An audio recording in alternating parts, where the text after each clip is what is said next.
Alright, in this video we're going to take a look at Duplicate Special. It is just fun to play with and experiment and see what you come up with. And like its name infers, it allows you to duplicate objects, but it also allows you to copy those objects with custom values in the transforms. Let me show you what I mean. In Edit, Duplicate Special option box, we're not going to I'm just going to accept the defaults here. I will reset the settings, but this is what we're talking about here.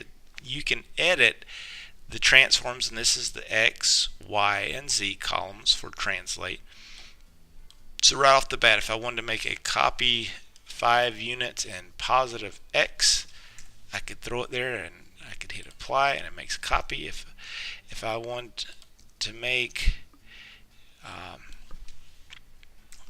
2 units and I want to make 10 copies. So that's pretty cool. So what can you do with that? First, I'd like to show you how you can make a quick staircase. I'm going to give it a height of 0.5, a width of 2, and a depth of 3.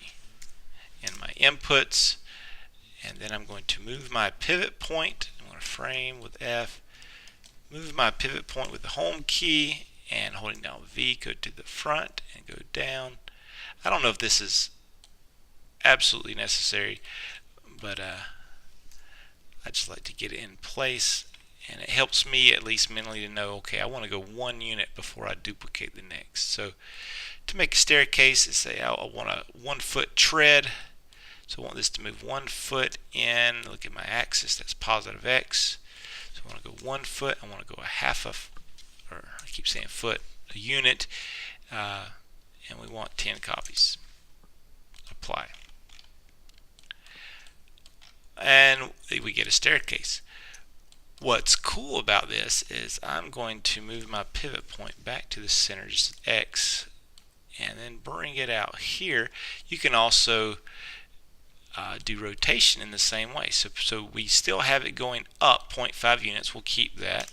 But now we want to rotate it, let's say 10 degrees every time, and give us 50 stairs, and you start seeing, hey,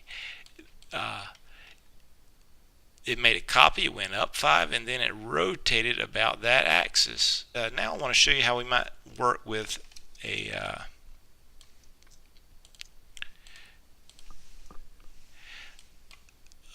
group. So I'm going to put that one at 6. I'll put this one at -6. I'll create a cylinder which we're going to rotate 90 degrees. I'm just creating a little dumbbell thing here. And then I'm going to take that, and you look in our outliner, which I pulled up from our outliner menu here, and you see we have our 2 spheres and our cylinder. I'm going to take those and group those. Anytime you group, which I did it with Command G, if you're interested in that, it sets the pivot point at the origin, the 0, 0, 0, and X, Y, Z space. Okay, and that's the point at which it's going to rotate.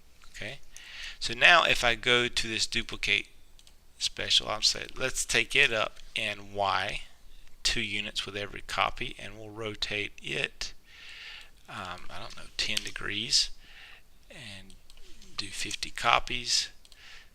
And you see, wow, it makes us a little helix there, double helix. And we can have it rotate faster. That's going to, if we just change our rotation. So suppose we wanted it to, let's do 30 degrees, and we'll have a lot more twists to it. Or if we wanted less twist, we could do something like, 0.5 degrees every time. And that you don't hardly see the twist at all. And the key to me, I don't think I'm smart enough to guess what's going to happen every time. Sometimes I'll just throw in values and see what happens, and sometimes it's really cool and sometimes it's not, but it's a lot of fun. So I'm going to do what did we have before? Let's go back to like a 10 and do like a 30 and apply that. And I just wanted to show you also you can do groups of groups. So I can take these groups here, group those, and I can, what if I want to make a little flower pattern where it rotates around the z-axis 45 degrees every time. And we could say, hey, we want 7 because we've got 1 and we want the others. We could apply that. And it's pretty cool stuff. Moving on, the last thing I wanted to show you was how can we start playing with scale in a similar way. An easy demonstration for that is if we take a comb. I'm going to flatten this a bit, and reset our settings here, and we could quickly make a something like a Christmas tree looking object. You can see how the shape affects that as well. I think if we do something flatter, it might have a different thing going on there. So let's do a 0.75 on the X and the Z, and maybe it doesn't get that much taller.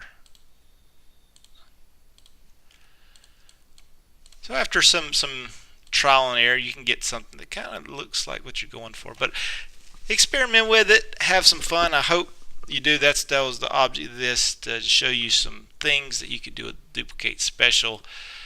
I hope this was useful and that you enjoyed it, and see you in the next video. Thanks.